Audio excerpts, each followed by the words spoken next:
good afternoon, good evening, wherever you are, whenever you are. Thank you for tuning in. This is The Asian Highway, Storytellers in Action. This is our epilogue episode 11.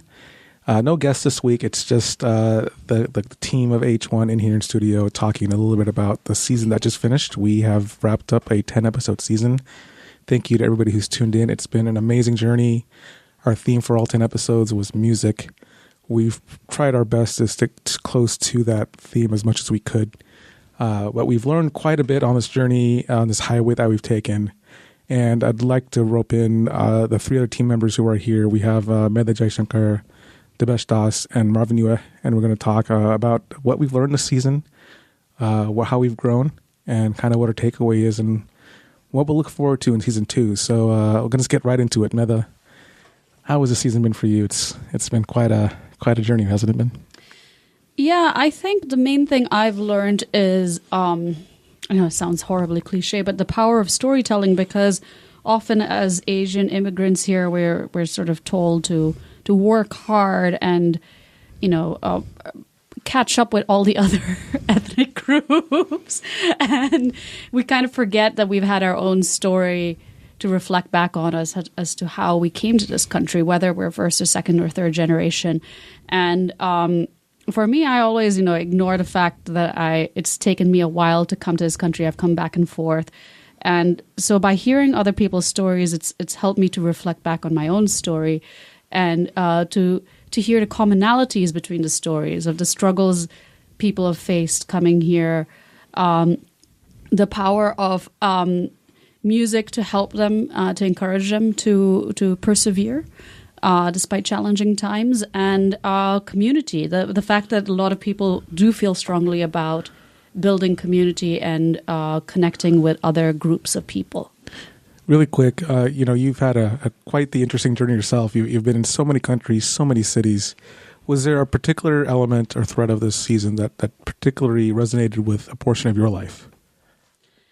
I think there are several. The first one that comes to mind was Siu's episode in episode 4, where she talked about what her journey coming from Singapore, traveling across Asia, coming to America, coming back and forth to America, missing her family. I think as young Asian students, we're often, when we come to America, we kind of take it for granted that family just sort of exists out there on the internet and FaceTime form. And we forget that it's good to connect with them from time to time. And I think we also take for granted the family that we make in America when we come here. And I've made several families coming here. So many warm people who I've met here who have taken me into their homes and fed me. So I think it's reminded me that no matter where I go, even though I have a family somewhere else, I'll always be at home in America. And just real quick, you came here when you were in high school, right? No, I came here for college. Okay, so you started college here. Yeah. Okay, all right. Mr. Dr. Das. Yes, sir. You are here. Your parents came here from India. You were born in New York, and Right. then and eventually settled in Los Angeles. Yep. You've had your own little journeys across the world. You didn't just settle in any one city, unlike me. Yeah. What has your journey been like, and how is that relevant to what you've learned here on for your 10 weeks here? So for me, I've had the opportunity and the good fortune to travel quite a bit as a child growing up to Asia as well as other parts of the world. And I've come across, even in my own career journey, I've lived abroad. I've lived all around the United States, and I've been able to meet a lot of people everywhere, listen to people's stories, create connections. One thing that's really resonated with me throughout my life is the importance of creating bonds and connections. And what I really enjoyed about this season, to tie that in, is with all 10 guests that we've had, I felt like we as a team really created a connection. And this is kind of more off stage, but a lot of these guests, whether we knew them or not prior, when we meet them, when they come into the studio, we shake their hand. By the time the episode's over and they're leaving, we're giving the guest or guests a hug. We're BFFs. Right. And I think that's really important, because the idea is we're not just robots or automatons that are just sitting down talking, into a microphone. We're all people. We all have this sort of emotional bubble, and we're able to create those connections. And I think that's what's been awesome, because we have had such a broad and diverse group of people come into our studio and tell us their story, that we've been able to, through that, whether they've been very emotional stories, whether they've been light stories, whether they've been very intellectual stories, we've been able to make that connection. I think making that connection is something that really resonates with me, and I think that's what kind of helps bind us all together, regardless of where in the world we're actually from. One really quick follow-up.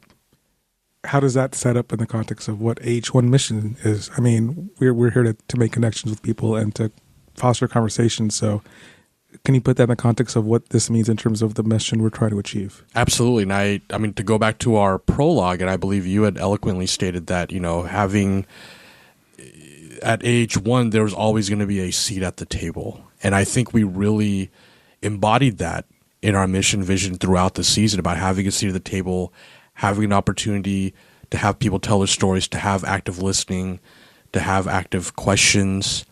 So I think all those things that we talked about in the prologue, I feel like we were able to really actually execute, to take from Kobe, the great Kobe Bryant.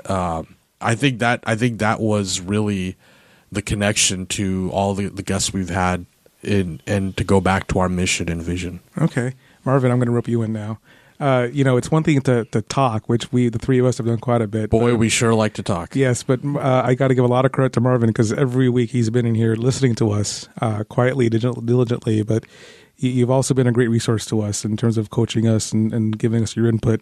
So I'd really like to hear from you kind of what you've learned from us and how you kind of envision the way things played out this past 10 weeks. Well, first of all, this is the first podcast where taking a, not the first podcast, but one of the first podcasts where I've taken a completely producer role, in terms of not only consulting but also producing and editing. So that's been a new experience for me. It's been fun. You guys have a great network that is outside of one of my many jobs is as a director for Collaboration, which is a nonprofit that works with Asian Americans in arts and entertainment. Sure. And we meet and work with a lot of people within the Asian American entertainment world.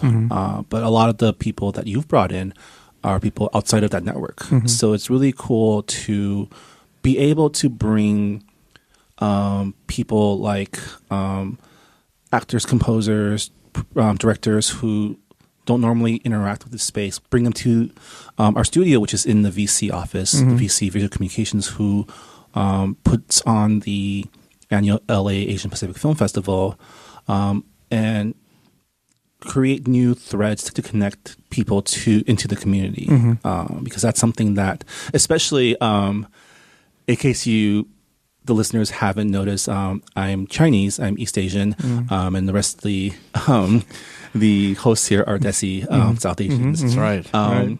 And that's been a link in our community that's been not as strong, especially with all this momentum coming in from all this talk about diversity and inclusion in entertainment.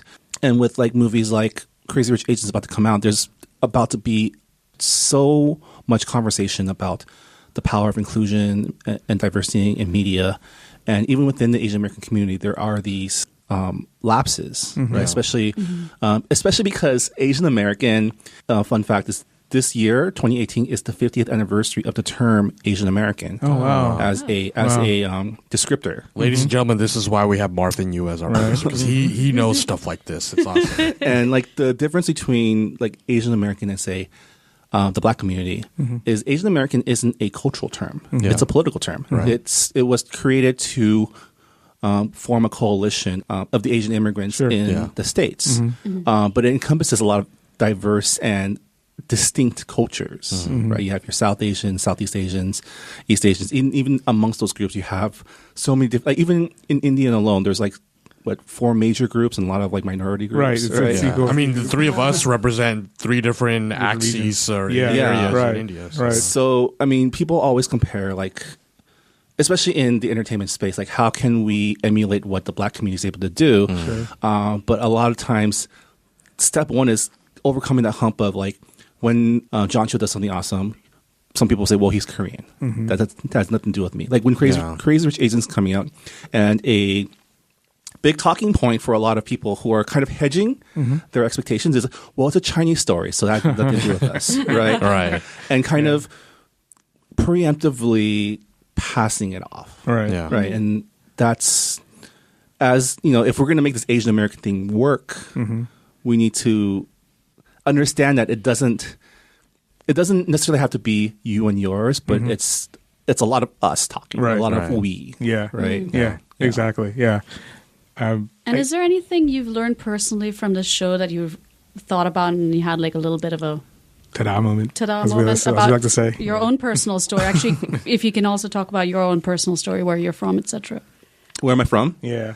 I am from L.A. Yes. Are you we asking want to me- hear. Are you we want asking to me hear. where I'm really from? No, we're asking you where. No, we're asking you where have you raised and born and all that stuff. So LA is the answer. I was actually born in Toronto, so I was, Okay. I'm a Canadian citizen, and I've lived in LA, I've lived in DC, and in San Diego. So those are the 3 main places that I've lived. What else? What have you learned personally? Like for you, for just from listening to us talk, what have we given you any insight? And our interviewees, Hopefully. Yes, Yeah. in interviews. not Yes. just us Yes. gossiping around. I think it's the main thing I've learned is ways to like be a better producer. I mean, I guess if you want to ask what I learned culturally or No, I mean, intellectually, whatever your takeaways are. is. Yes, if it's Yeah. producing, that's plenty. Right. But whatever you feel you've taken away, yeah. the main thing is, like I said, is like understanding that there's a lot of people out there that I don't know, and this is what I love about digital media and podcasting in general. Is you have all these different groups coming together and pulling their network and uncovering these stories, right? So stories that I might not have heard about, such as the filmmaker who followed the Black Lives Matter. That was Tanya That was Akeda. Tani, right? Episode 8. Yeah. The composer. Amrita Vaz. Yeah. Yep. And just listening to their, not only their personal stories, but also their passion and their, you get people talking about what they love to do, and they can go on, and it makes great content because you can feel that. Right. Yeah, exactly. Well, I guess it's my turn. Absolutely. You're not going to get off that easy. I wish I We could. get to grill you now. Oh no! That's so awkward because I'm a journalist and I'm always doing the grilling. I'm never the one who's Prepare to be grilled. right. So Now, Like a hot dog. where are you from? I am born and raised in the Los Angeles suburbs. If anybody knows the city Bellflower, California, that's where I was born. Isn't that in Orange County? No, it's not. It's in LA County. And if Los Angeles were a government like New York, it'd be the part of the city of LA. Or would it be a borough? It'd be a borough. Yeah. Born in Bellflower, raised in Cerritos. Wanted to be a politician. Went to law school. Ended up ditching all of that to be a writer, for whatever that's worth. And I think this is my 13th year of being in journalism. And I think what I've learned on AH1 is a microcosm of my whole career as a journalist. Is being curious, wanting to find out about people, but not just finding out about them. How can I relate to them? How can I extend an olive branch to them? It doesn't matter who you are, what you are, where you're from. I just want to know you. Your politics could be 100% opposite from mine. I don't care. I just want to talk. And I've done that my whole career. I've done that here. I think when we reached out to guests, it wasn't about, hey, I want to find someone who thinks exactly like I do. No, I just want to hear your story. And I think every time I've interacted with people and I've done that, I found everything is put aside and there's respect created. And that's been my mission and my goal with everything I do in life, not just with the podcast, but in my writing, in my interactions with everybody. It includes the 3 of you in here. I mean, it's been the amount I learned from you guys is I've grown so much in these past 2-3 months, and I credit all three of you for that growth. I know today, as I speak to you, I'm a much better man than I was 10 weeks ago. That's 100%, and nothing can take that away from me. I hope I've given you guys something equal in return, and that to me is what AH1 is all about. That's what this podcast is all about. Let's get out there and talk to people and just live and not hold grudges and not hold life against each other, because why? Doesn't accomplish anything. And so that's my 2 cents. I wanted to ask you, outside of, or you could actually include this, even within your own work as a writer, as a journalist, and definitely within our parameter of the Asian Highway Storytellers in Action, with the diversity of people that we've had in, as well as the diversity of people that you've met along the way in your career, is there a common binding or a common thread, even though you have, like you were saying, there might be people with different politics than you have, or similar for that matter? Is there a common thread? I think the common thread is just, end of the day, people want to be respected, right? Yeah. That's all people want. End of the day, they just want to be treated like a human being. Right. And that's what I focus on. I mean, everybody's a human being end of the day. That's all we are. Yeah. And that's why I've been able to, I think personally I've been able to relate to people, because I just, you know what? I'm not going to see you as what society defines you as. I want to see what you're going to define you as. Right. And I think that's been the commonality. Like, I let people define who they want to be to me. And I let them do that. I give them that freedom, that space. Yeah. And everybody wants that. I mean, I don't know anybody who doesn't want that in life. Yeah. And that's been the commonality. And I mean, ever since I was a kid, I mean, I think that's stayed with me a whole life. It's something my family taught me and instilled in me. And it stayed with me in my 42 years on this earth. It's find that space that they want and let them have it. Right. And then you could find ways to get past all the drama that exists. Yeah. Yeah. So with that, any other last comments anybody want to say? And What's next for the podcast, right? yes, that's a great question, Marvin. Thanks for asking that. We are going to be going forward to season 2. We will announce a drop date on our social media once we figure out what that date is. But It's definitely coming up with the second season for the podcast, at least. With a new theme. With a new theme. We will tease the theme when we get to it. We have an idea personally where we're going to take it, but we'll save that. But it is going to be another 10 episodes for a second season, and we'll have a whole new slate of guests. And we'll keep this conversation going. In the interim, we'll have other things that will be posted online, Other content, other events, and all with the spirit of keeping the conversation going. Right. For a variety of topics and a variety of issues. And we know we can't reach everybody, but if we even change one person's perspective on something, that's we're doing something right. So that's what's next. We're gonna come up with another season and some more content. So with that, thank you all for listening. We thank you, the listener, for enduring us for the past almost 3 months. We hope you learned something from us, and we hope we've gained your respect. And please share your thoughts if you're listening. Yes. By all means, email us, send us a tweet, send us a Facebook message, anything you want to share with us. It's an open dialogue, an open forum. And where can they find us?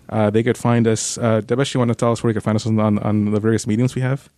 Right. So if you want to listen to any of the stories that we've had over the last couple of months, you can definitely find them on iTunes, on Google Play Music, on Spotify, and YouTube. And you could also find us on Twitter and Facebook, right, Medha?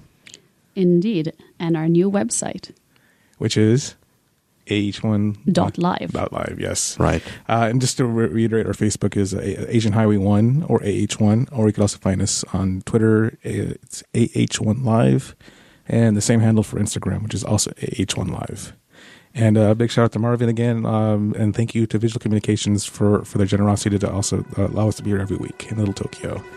And with that, signing off for season 1, this is Pimo and Medha and Debesh and Marvin. Thank you so much. Be good, y'all.